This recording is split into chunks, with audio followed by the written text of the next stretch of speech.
Le Noël des animaux de la forêt.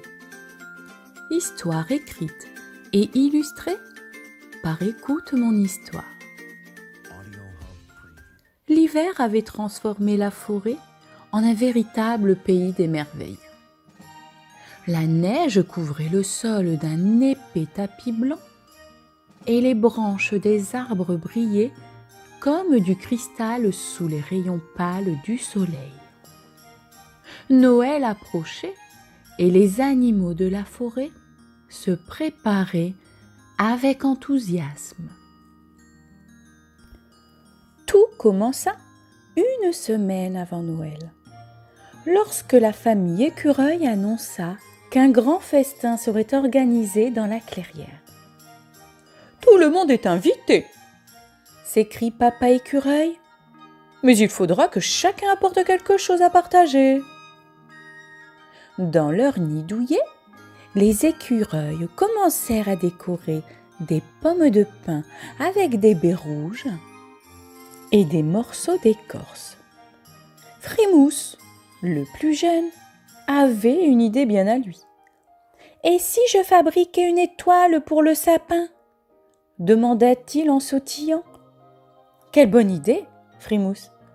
répondit sa maman. Frimousse se mit au travail, utilisant des branches fines et de la résine pour assembler son étoile. De l'autre côté de la clairière, la famille Lapin s'activait dans son terrier. Papa Lapin avait décidé de préparer un gâteau aux carottes et les lapereaux aidaient en râpant des carottes avec entrain. « Attention à ne pas tout manger avant le festin !» avertit maman Lapin en voyant Petit Lapin croquer un morceau. « Mais c'est si bon !» répondit-il en riant. Sous la terre, la famille Taupe creusait un tunnel spécial pour relier leur galerie à la clairière. « Nous pourrons tous rester au chaud si le vent se lève, » expliqua grand-mère Taupe. Petit Taupe, lui, avait une mission importante. Trouver des lucioles pour éclairer la galerie. Il se glissa dehors à la tombée de la nuit et revint avec une dizaine de petites créatures lumineuses qu'il installa dans des pots de verre. Dans les arbres, la famille Hibou répétait des chansons de Noël. Leur musique se propageait dans toute la forêt, attirant même les plus timides animaux. Mais pendant que tout se préparait joyeusement, la famille Loup restait à l'écart. « Ils ne nous inviteront pas, » dit Papa Loup en regardant la clairière depuis leur tanière. « Pourquoi ?» demanda Petit Loup.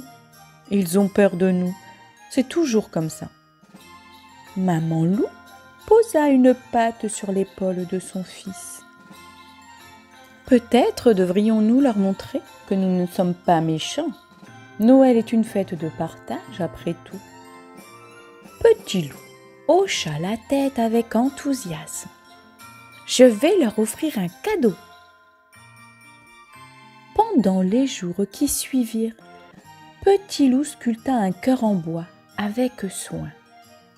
Pendant ce temps, Papa Loup alla chercher du hou et Maman Loup prépara une soupe chaude avec des herbes sauvages. Le soir de Noël arriva enfin. La clairière était méconnaissable. Le grand sapin brillait sous les étoiles décorées de pommes de pin, de baies et de l'étoile dorée fabriquée par Frimousse. La galerie des taupes était illuminée et les hiboux chantaient une douce mélodie. Tous les animaux se réunirent autour du festin. Il y avait des noix, des carottes sucrées, des fruits secs et même du thé chaud préparé par grand-mère taupe.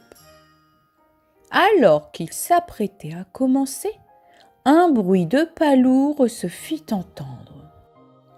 Tous se figèrent. « Qui est là ?» murmura Madame Lapin, inquiète. La famille loup apparut à l'entrée de la clairière. Papa loup tenait un sac de houx. Maman loup portait la soupe fumante et petit loup avançait timidement avec son cœur en bois. « Nous espérons ne pas déranger, » dit Papa loup. « Nous avons apporté de quoi décorer et un peu à manger. » Un silence plana, mais c'est Frimousse qui brisa la tension. « Venez, Noël, c'est pour tout le monde !» Les loups furent accueillis avec hésitation au début, mais très vite, la magie de Noël fit son œuvre. Petit loup montra son cœur en bois et les animaux furent émus par son geste. « C'est le plus beau cadeau !» dit Madame Taupe avec un sourire. La soirée fut remplie de rires et de chansons. Petit hibou apprit à Petit loup à chanter, les lapins firent goûter leur gâteau au loup, et tous dansèrent autour du grand sapin. Quand l'heure de se dire au revoir arriva, les animaux avaient oublié leurs différences. Ce Noël restera gravé dans nos cœurs, dit Papa Écureuil. Et sous les étoiles scintillantes, tous firent une promesse. Désormais, ils fêteraient Noël ensemble, unis comme une vraie famille de la forêt.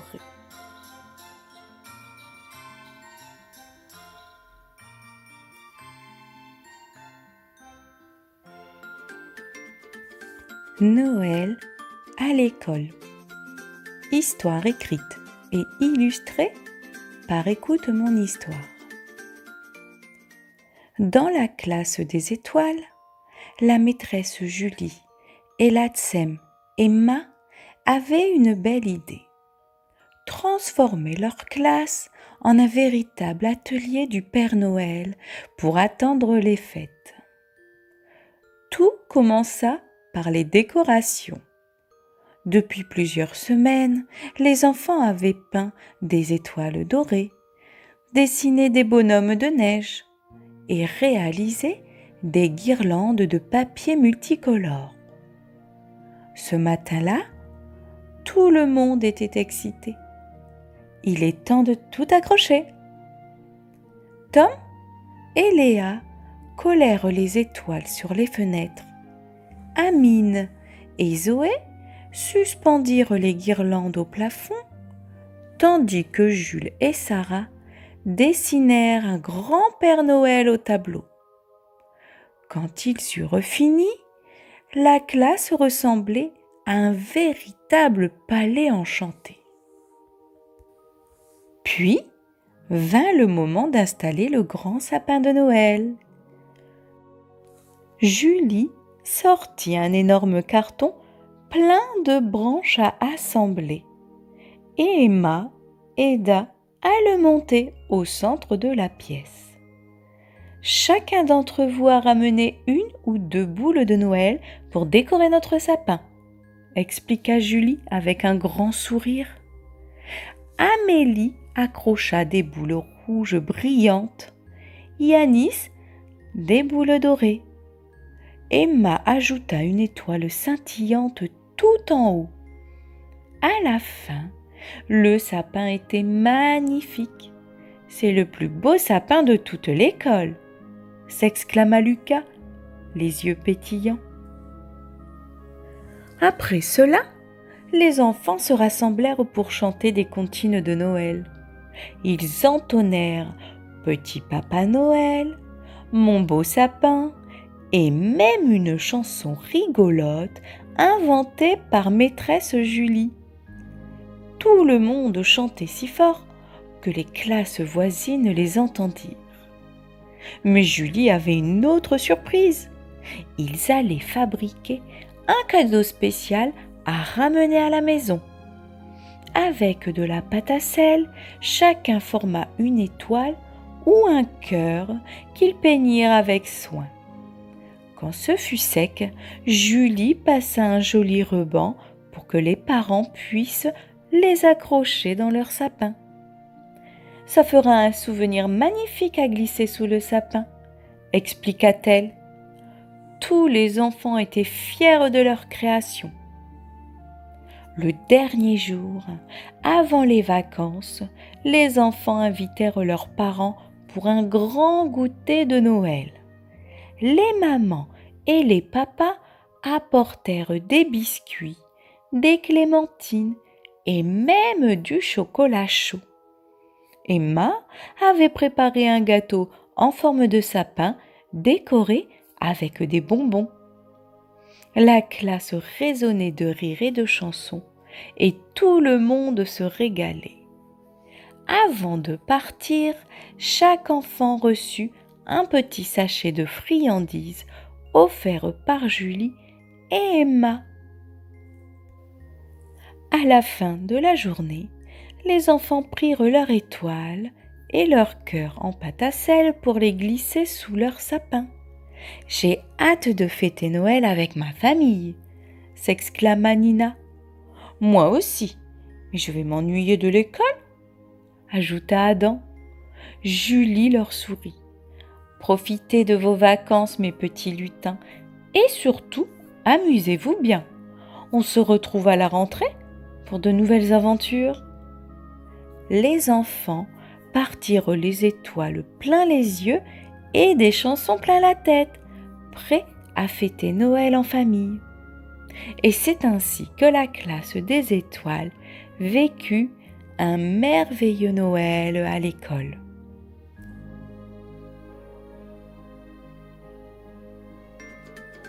Le Noël de Cendrillon. Histoire écrite et illustrée par Écoute mon histoire.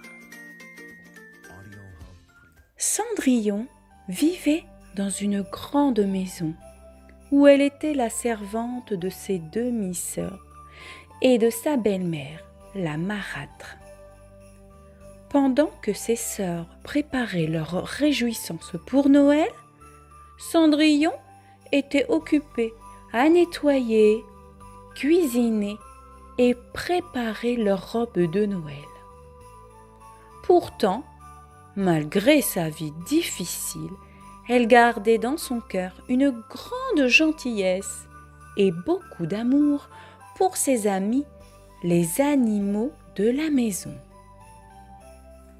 Quelques jours avant Noël, Cendrillon réalisa que ses amis méritaient eux aussi de célébrer cette fête magique. Les souris, Gus et Jack, toujours prêts à l'aider, le vieux chien Bruno, le cheval Major et la petite famille oiseaux qui chantait pour lui tenir compagnie étaient sa véritable famille. Alors elle décida de leur offrir des cadeaux faits de ses propres mains.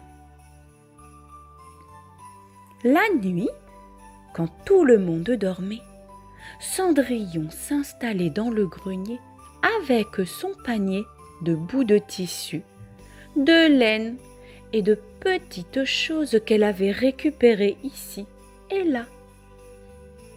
Avec patience et beaucoup d'imagination, elle commença son travail. Pour Gus et Jack, les souris, elle tricota 2 petits bonnets en laine bleue pour les protéger du froid. Elle ajouta des pompons jaunes pour qu'ils soient encore plus jolis. Pour Bruno, le vieux chien, elle confectionna un pull chaud avec un morceau de tissu qu'elle avait trouvé dans un vieux sac.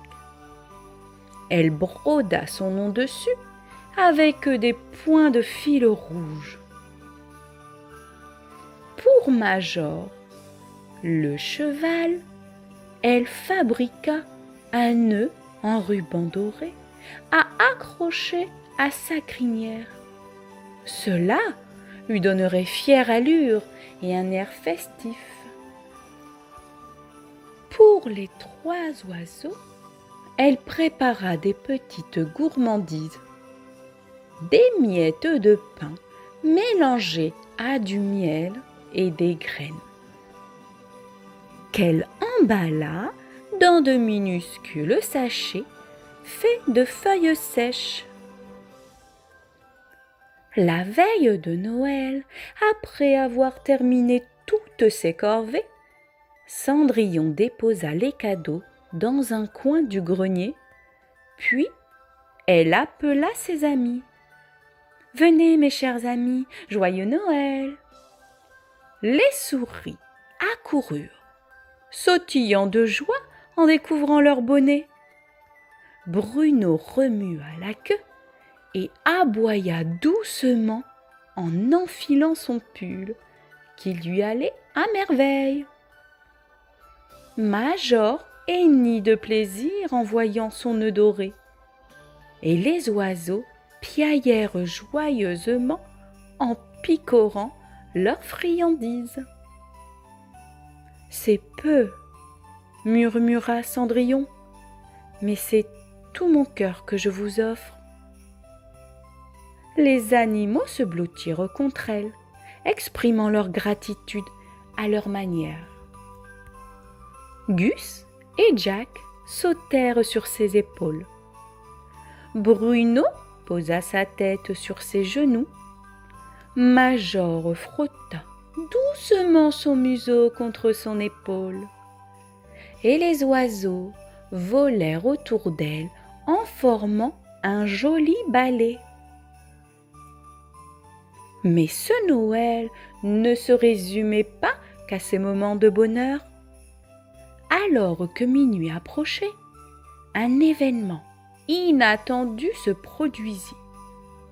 Une douce lumière bleutée illumina le grenier et une fée apparut. C'était la marraine de Cendrillon. « Ma chère Cendrillon, » dit-elle avec un sourire bienveillant, « j'ai vu tout ce que tu as fait pour tes amis. Ton amour et ta générosité méritent une récompense. » En un clin d'œil, la fée agita sa baguette et une table magnifiquement décorée apparut dans le grenier. Des guirlandes scintillantes, des assiettes pleines de délices et une petite cheminée magique réchauffait la pièce. Les yeux de Cendrillon s'écarquillèrent de surprise. « C'est pour toi et tes amis, » dit la fée. « Profitez de ce moment. » Les animaux sautèrent de joie et Cendrillon sentit une larme de bonheur couler sur sa joue. Elle remercia la fée d'un profond élan de gratitude. Ensemble, avec ses amis, elle passa la plus merveilleuse des veillées de Noël, savourant ce moment de magie et d'amour. Ce soir-là, malgré les rires bruyants de la fête de ses demi-sœurs qui résonnaient en bas, Cendrillon sut qu'elle avait tout ce dont elle avait besoin. Une famille de cœur, la magie de Noël et l'espoir d'un avenir meilleur. Dans le ciel, l'étoile la plus brillante semblait veiller sur elle, comme pour lui rappeler que la bonté et l'amour triomphent toujours.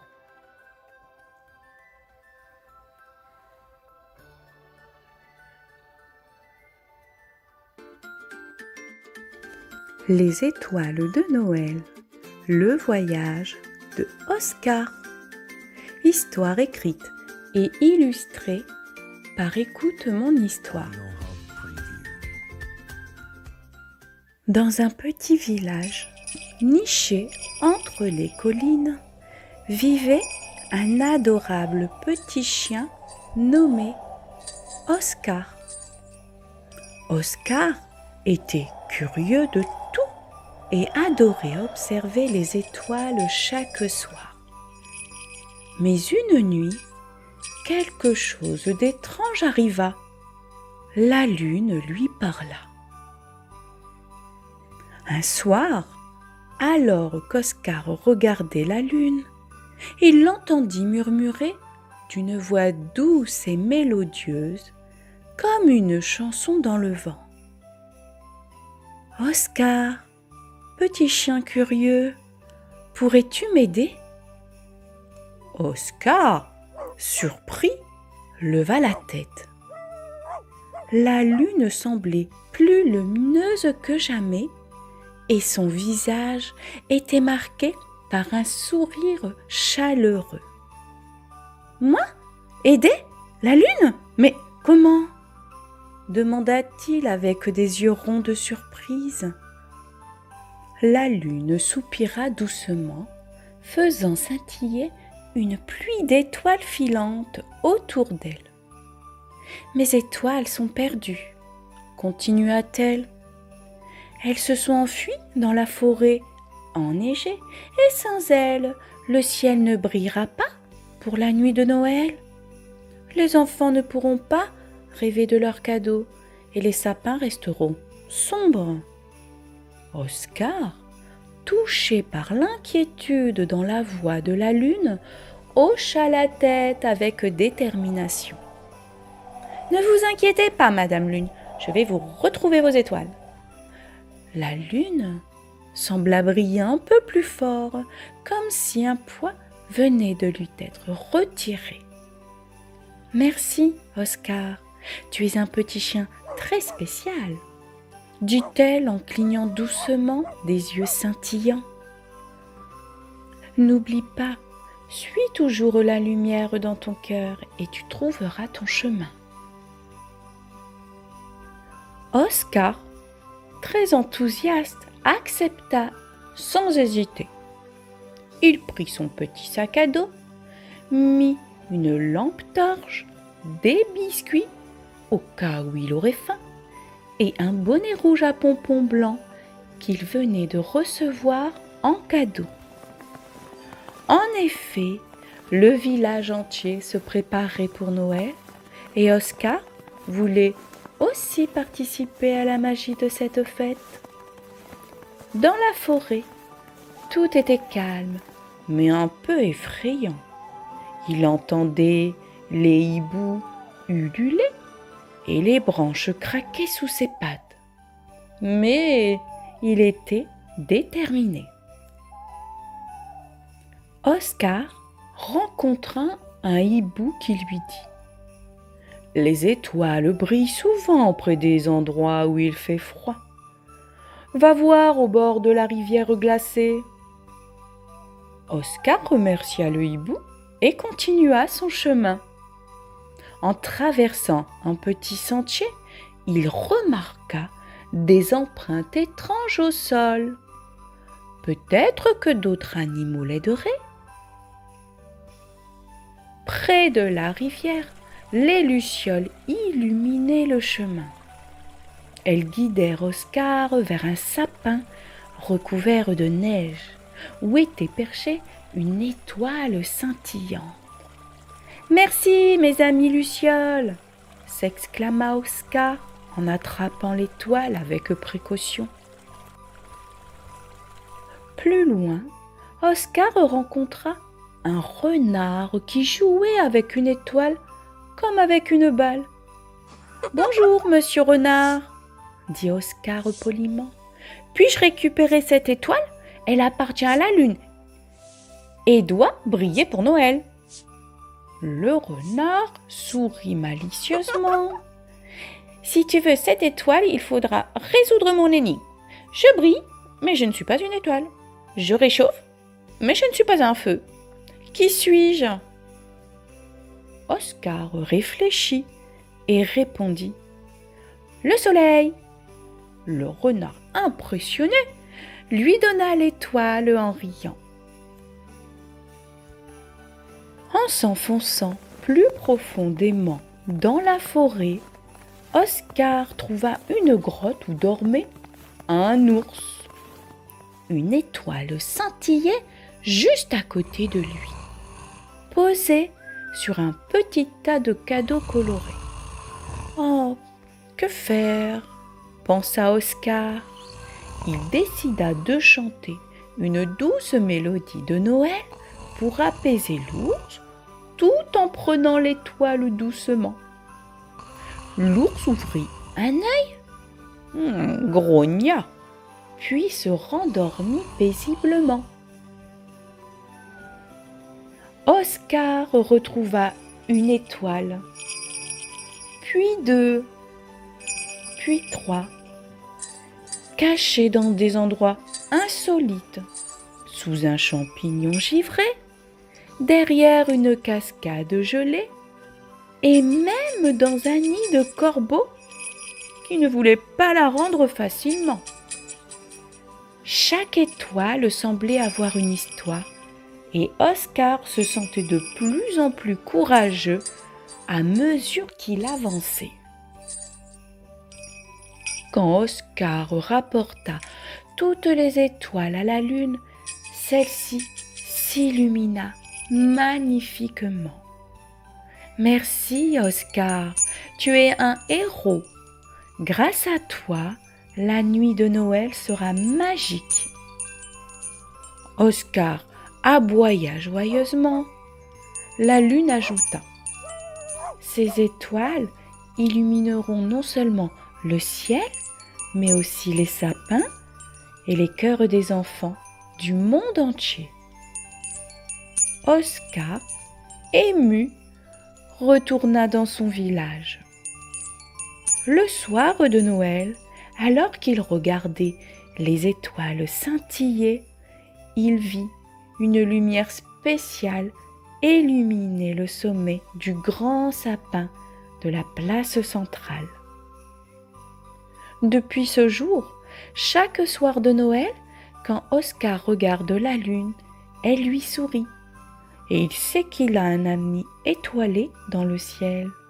Les étoiles dansent doucement, rappelant son incroyable aventure.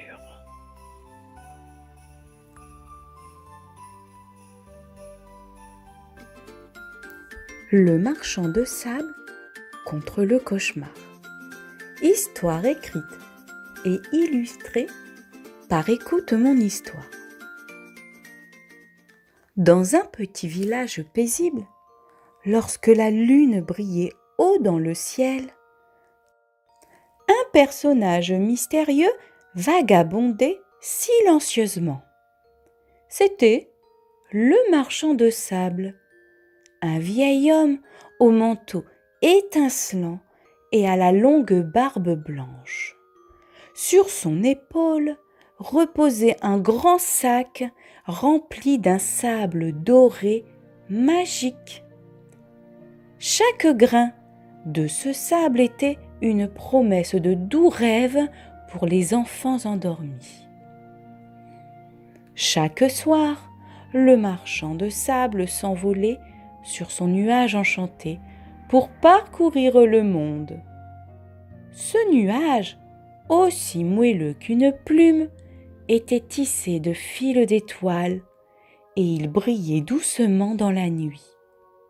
Mais ce soir-là, alors qu'il survolait le village, une étoile filante passa si près qu'elle fit vaciller le nuage. Sous le choc, le sac magique du marchand tomba et se renversa. Le sable doré se dispersa partout dans le village, scintillant sur les toits, dans les jardins et même au fond du ruisseau. Le marchand descendit en hâte sur terre. Il inspecta son sac vide, désolé. « Oh non !» murmura-t-il. « Si je ne récupère pas ce sable, les enfants ne pourront pas rêver cette nuit. » Déterminé à retrouver chaque grain, il décida de demander de l'aide aux habitants nocturnes du village. Sa première étape le mena à un grand chêne où une chouette sage était perchée. « Chouette, ma vieille amie, dit-il, as-tu vu où mon sable magique est tombé ?» La chouette cligna des yeux et répondit d'une voix posée. « Je vais t'aider. Mes yeux perçants peuvent repérer la moindre étincelle dans l'obscurité. » La chouette s'envola et bientôt elle repéra des grains scintillants près du lac. Le marchand de sable s'empressa d'aller les récolter, mais il savait qu'il lui en manquait encore beaucoup. Dans la prairie voisine, les lucioles dansaient doucement au-dessus des fleurs. Le marchand leur adressa un sourire. « Chères lucioles, pourriez-vous éclairer les recoins sombres pour m'aider à retrouver mon sable ?» Les lucioles clignèrent joyeusement et s'éparpillèrent dans toutes les directions, leur lumière créant un balai magique. Avec leur aide, il retrouva encore plusieurs poignées de sable à l'entrée d'une grotte ou d'un buisson. Mais même ainsi, le sac n'était pas rempli. Alors, il appela le vent qui soufflait doucement. « Vent léger, pourrais-tu m'aider à rassembler les grains de sable dispersés ?» Le vent souffla délicatement, balayant les grains dorés des toits et des branches vers le marchand. Peu à peu, son sac retrouva son éclat. « Merci, mes amis, » dit-il avec reconnaissance. « Grâce à vous, les enfants auront de beaux rêves ce soir. » Cependant, l'aventure ne s'arrêta pas là. En chemin, le marchand de sable rencontra un petit garçon qui ne parvenait pas à s'endormir. Assis près de la fenêtre, il regardait la lune avec des yeux inquiets.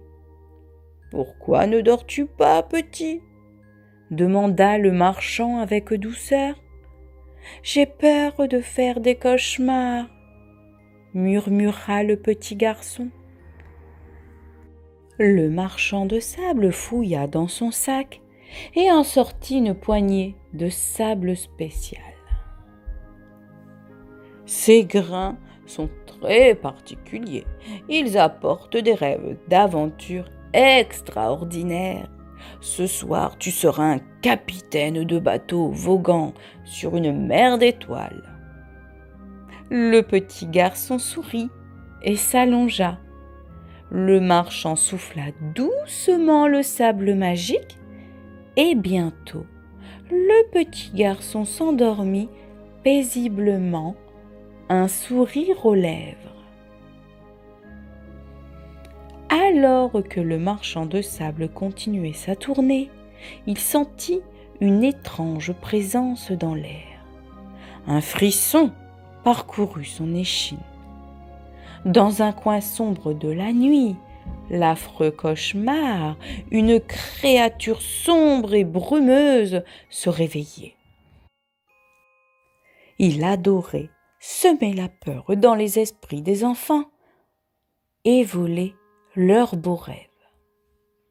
Le marchand de sable se prépara. Il sortit de son sac une petite fiole contenant de la poudre d'éveil magique, un ingrédient puissant contre les cauchemars.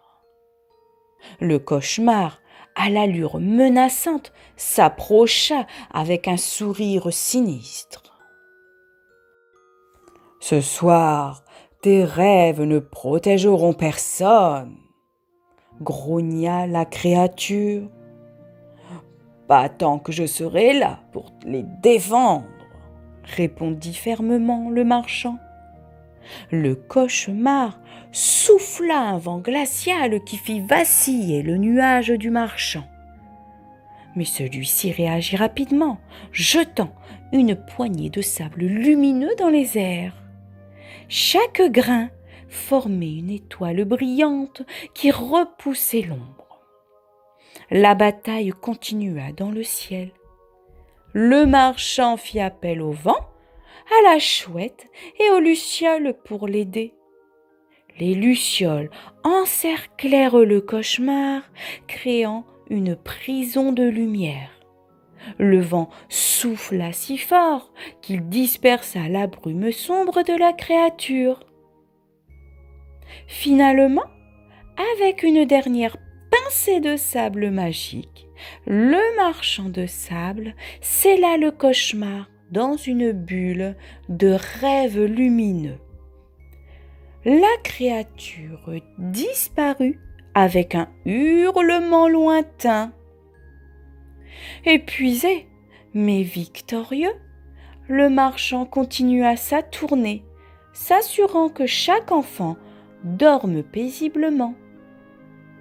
Il savait que le cauchemar reviendrait un jour, mais il était prêt à l'affronter de nouveau, car, après tout, c'était son devoir de veiller sur les rêves de tous.